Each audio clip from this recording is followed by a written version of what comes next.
Tonight, I set foot upon a road that I shall not soon forget, an old and forgotten path where shadows linger long after the sun has gone. As I journeyed through the quiet countryside, a strange feeling began to settle within me, a cold foreboding that I could not dispel.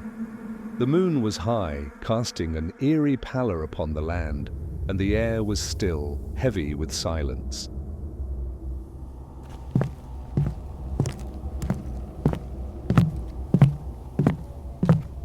Suddenly I saw him, an unearthly figure, an old man with a pallid face and a hunched posture, carrying an umbrella despite the sky being as clear as it was bright. I thought at first it was some foolish jest, or perhaps a figment of fatigue, so I merely nodded and kept my way. But as I moved past him, a strange sensation prickled my skin, the feeling of being watched.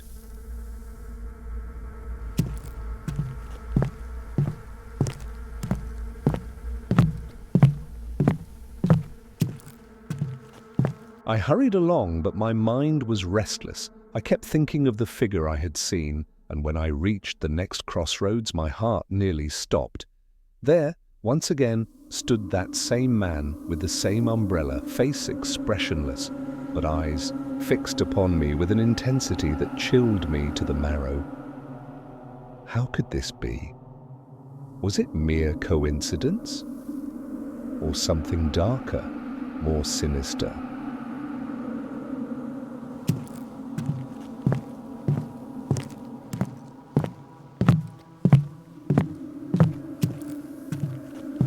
Worse still, I wondered if I had stopped, hesitated, or if I had moved straight ahead, just as I did now.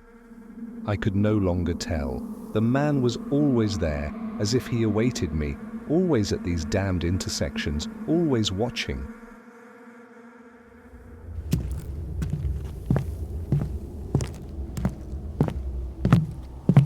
On reaching the third crossroads, I vowed in my heart to change my course. Yet what I saw at that very moment made my blood run cold. The same spectre, the same gaze. Only this time there was a flicker, a subtle motion in his eyes, the kind that speaks of unspoken horrors lurking behind.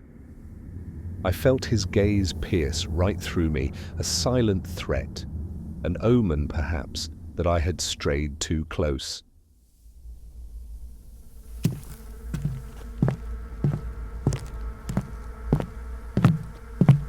With fear clutching my throat, I quickened my steps, turning away from the cursed crossroads, but I could not shake the image, those dull, ghostly eyes, nor the feeling that I had narrowly escaped a terrible fate.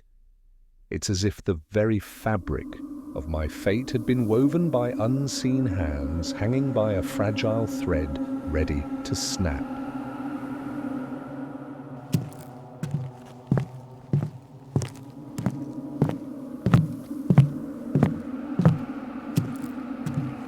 And now I sit here, pen trembling in my hand, haunted by the memory of that man and his unblinking stare.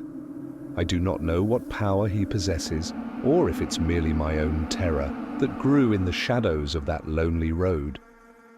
Still I cannot shake the feeling that if I had turned back or stayed still at any one of those crossroads, something dreadful would have claimed me. Something dark and unnameable, lurking just beyond the reach of mortal sight.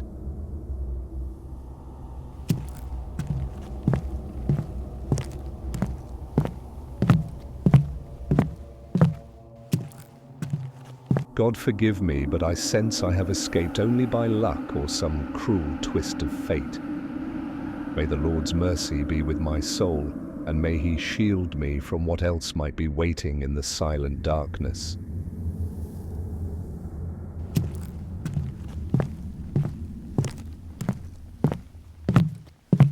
Tomorrow I must walk this path again, though I fear I shall see him once more, and I dread what his eyes might reveal then.